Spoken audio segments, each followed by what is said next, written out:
Mukhang maghapon to. Pero kailangan natin lumusong. Kailangan natin bantayin yung tanim natin.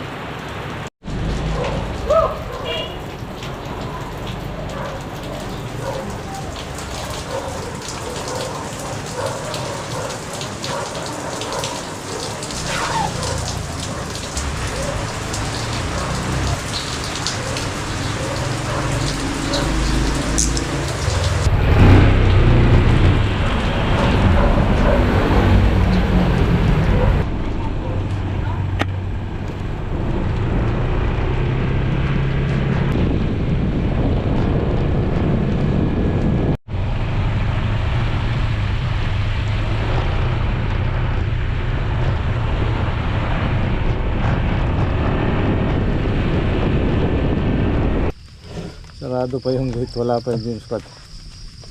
Okay.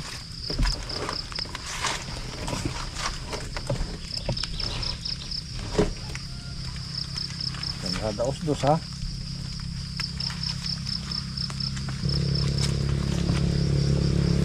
Okay. Ito yung isang feature na wala sa ADV, yung handbrake. Kagaya sa Aerox meron. Kagaya niya pagpaparking ka ng pa-slope, gulong siya.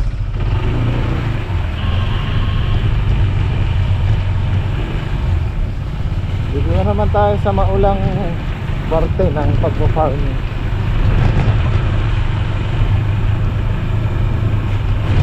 Pero gaya ng sabi ko, pagka ganyang panahon, mataas ang presyo ng gulay. Kailangan natin magtaga.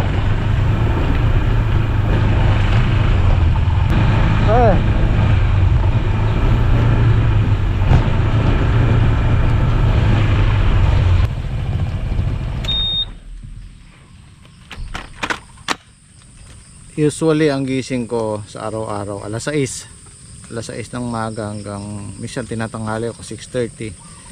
Pero pagka ganyang panahon, maulan tapos may harvest, maaga ako nagigising kahit di ako mag-alarm. Kanina alas 4:15 gising na ako, hindi na ako nakatulog kasi nga umuulan.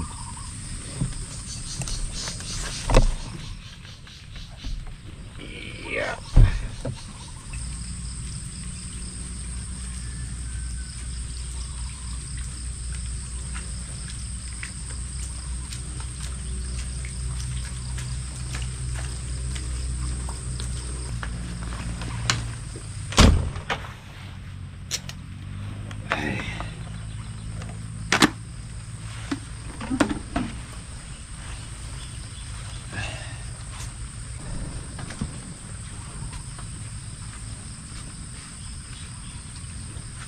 Yun, no?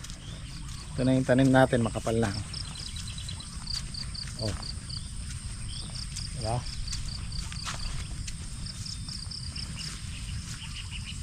Wala namang masyadong tubig kasi yung ulan ambon lang.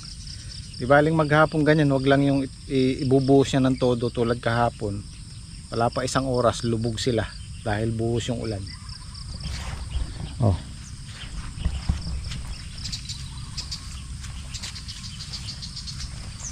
Lapit na tayong maghalaw dito, guys. Ayan yung mga bunga nila, oh. Yan. Yan na sila. Oh.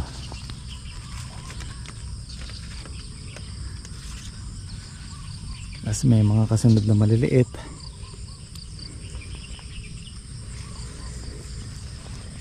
Ayan, pagka ganyan lang kahit maghapon pwede nating agarin sa makina.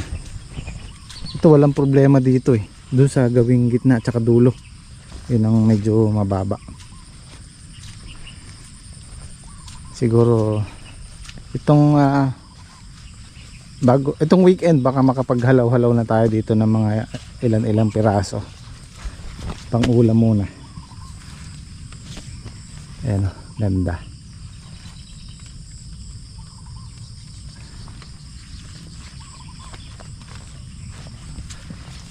Nasa taas na sila, oh. Dito siya magbibigay ng maraming bunga, guys, sa taas. Kaya ng mga halamang gumagapang. Diyan, mangilan-ngilan lang sa dingding. Ito lang ang kailangan natin pagtiyagaan. Pagka yung bunga sumabit, babaluktot yan. Kailangan nakahang sila. Ayan o, pagka ganyan diretso pa siya. Pag yan sumabit, babaluktot siya. Eh dito pa naman walang ano. Sa patola alam ko walang segunda, puro good. Tapos yung baluktot na reject na, walang segunda.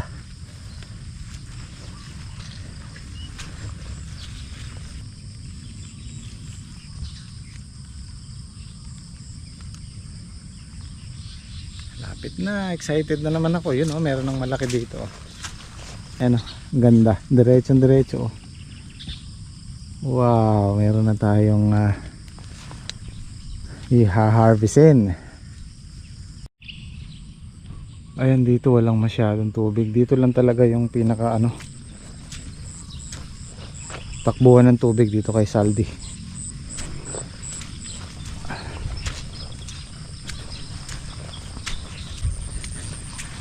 Eto guys, sa upuhan ni Saldi, sa tuwing mag-attempt kaming mag-grass cutter dyan, uulan, babasa. Hindi tayo pwede mag-grass cutter pagka ganyan matalsik, basahin lupa.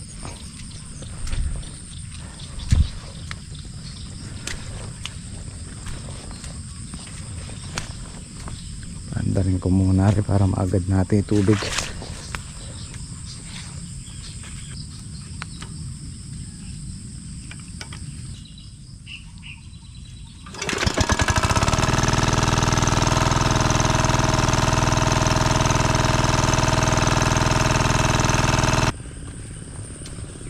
Sa ngayon medyo malungkot yung kubo natin, although malaki siya pero wala siyang lamang gulay. Pero darating ang araw, pupunuin natin ang gulay yan. Ito nga palang ginawa naming panggirahan. Tinanong ko si Henyo, sabi ko di ba mababa, kasi sa akin mababa siya. Sinukat niya sa kanya, okay lang daw, kasi mas matangkad ako kay Henyo. Kung sa akin talagang mababa siya, dapat dito pa siya.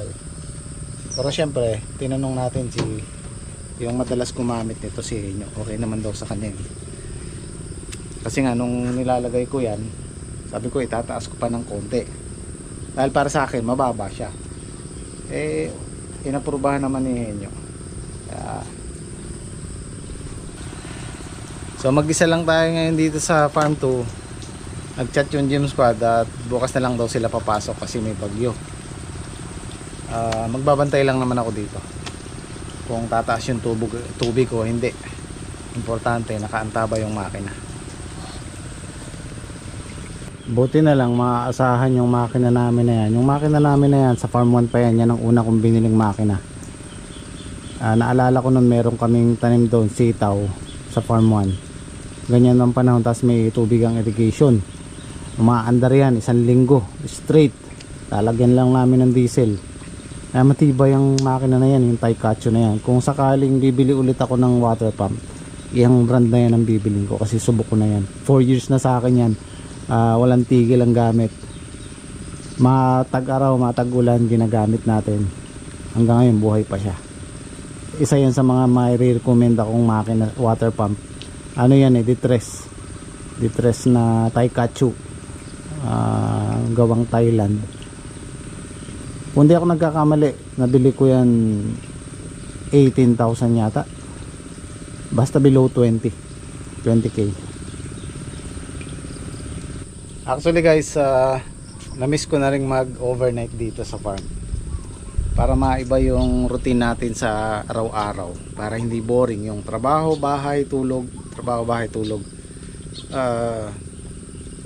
Masarap yung nakaka-experience ka ng iba. Yan, kagaya pag nag-overnight kami dito, masaya na, masarap sa pakiramdam. So pagka nag-harvest na tayo dyan, overnight ulit tayo dito. Nag-iiba na yung tunog ng makina, wala nang tubig yan, agad na.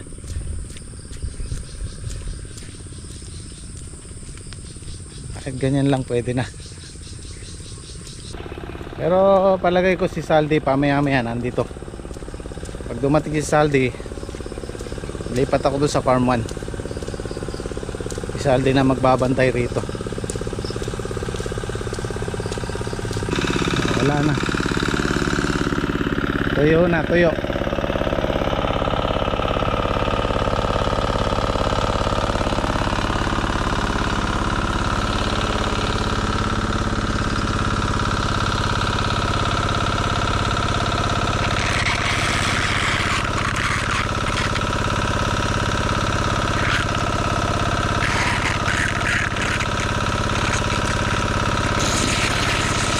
Nga pala guys, noon ko pa plano to hindi lang natutuloy, ewan ko ba kung bakit. Tatamnan namin ng ano to, ng, kala ko may tao, tatamnan namin ito ng papaya, itong gilid ng daan na to. Tapos ito, importante niya mataas, marami-rami din yan hanggang doon sa dulo. So kung mga 200 puno, marami yung papaya na yun. Pagka order ako kay Kasidling, bubuksan ko na yun dito din para pati ito matuyo, para kung sakaling umulan tatakbuhan yung tubig, hindi yung naka-stack dyan. Pangit kasi sa tanim yung ganyan, pag nakababad sa tubig yung ugat nilang mabubulok, lilipo nga.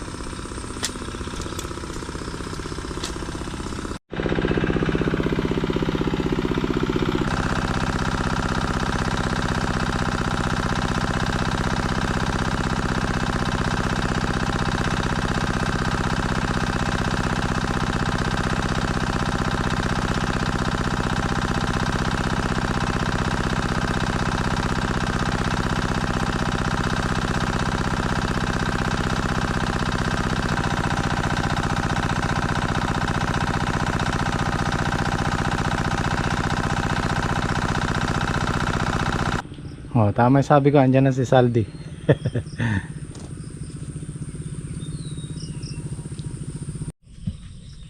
Yan, pinatay na ni Saldi, wala ng tubig. Kape-kape muna. Yung masarap magkape pagka umuulang ganyan.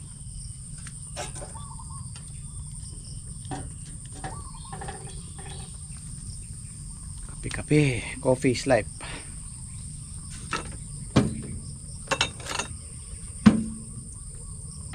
Okay, batsin na tayo na. Dito na si Saldi. Titingin ako ng kapote. Sira na yung kapote ko. Babasa yung punja ko eh.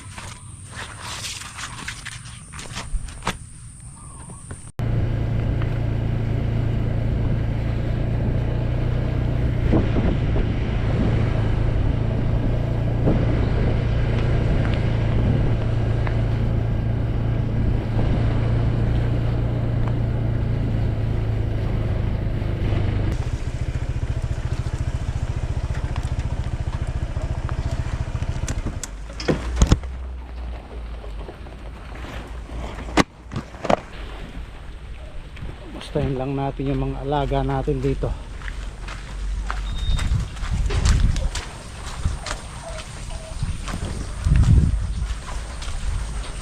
Mga pagkain naman sila. So absorb naman sila sa pagkain, pero iba pa rin yung guys, yung nakapastol.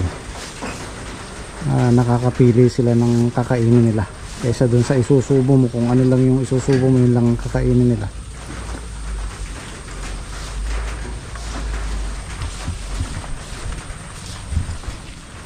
So palagay ko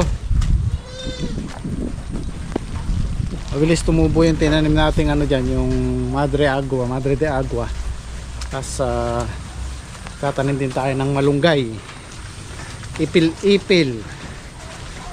Yung napier medyo mahirap hanapin dito sa amin eh. Ganda rin daw yung napier, sagana sa nutrients.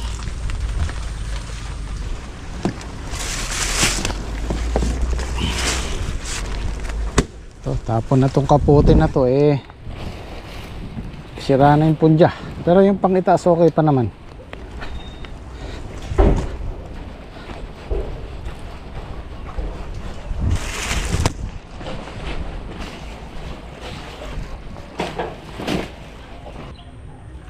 Ito yung mag-asawa, si Kuya Tirso tsaka si Ate Edad.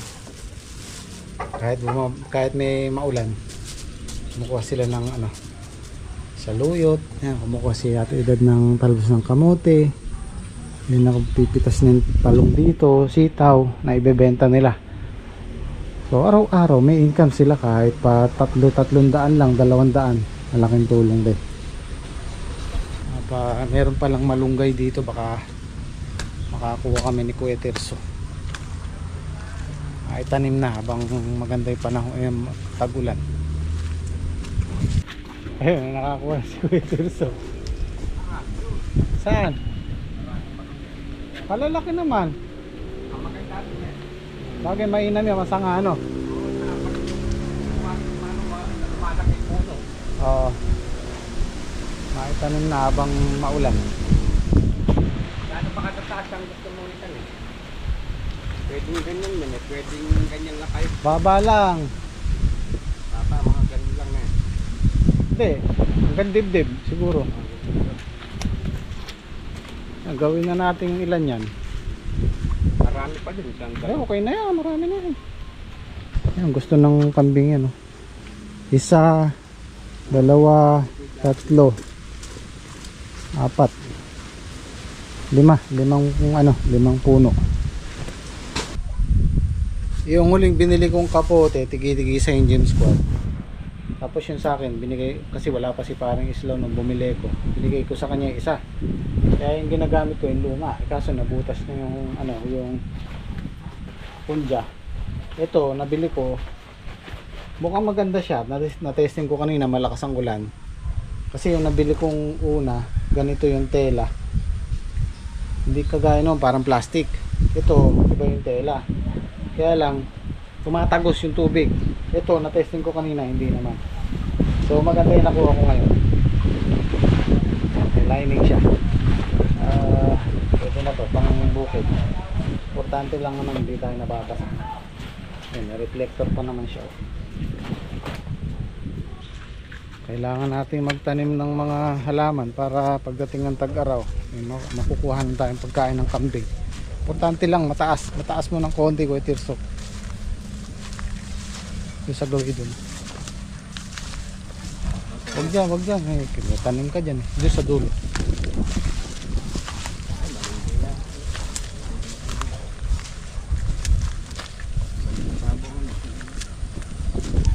Yan dyan, pwede yan.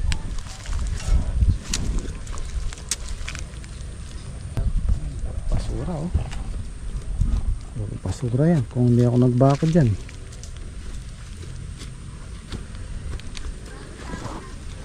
Dadali lang naman tumubo yan eh. Parang kamuting kahoy lang din yan. Sa tag-ulan.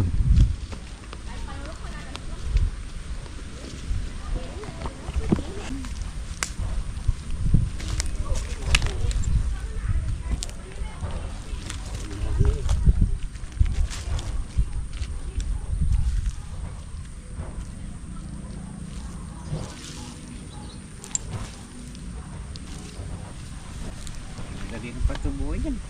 Hindi lang tumubo yan. Ilang araw lang, may sanga na.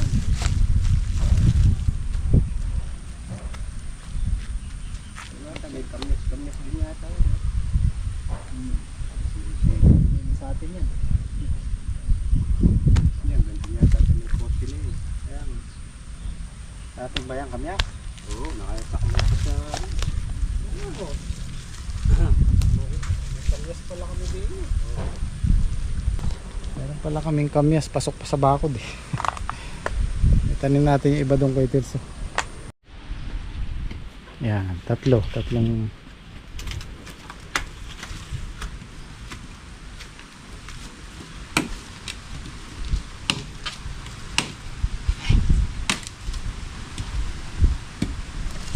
Dapat siya pa yan.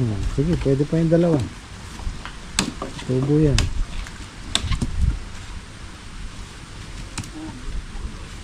Tanim natin doon sa gawi doon.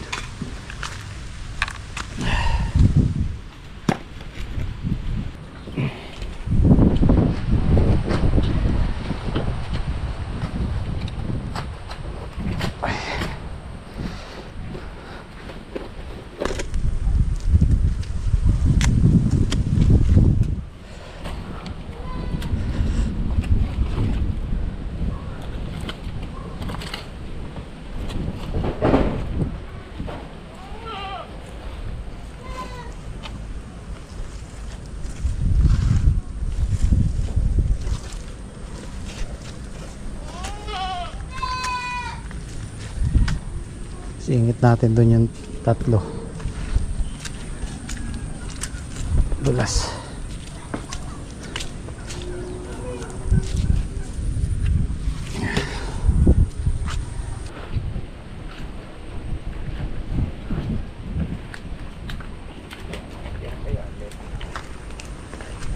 Hindi, kaya na namo, mabato eh. Kaya na ang gilid ay ni.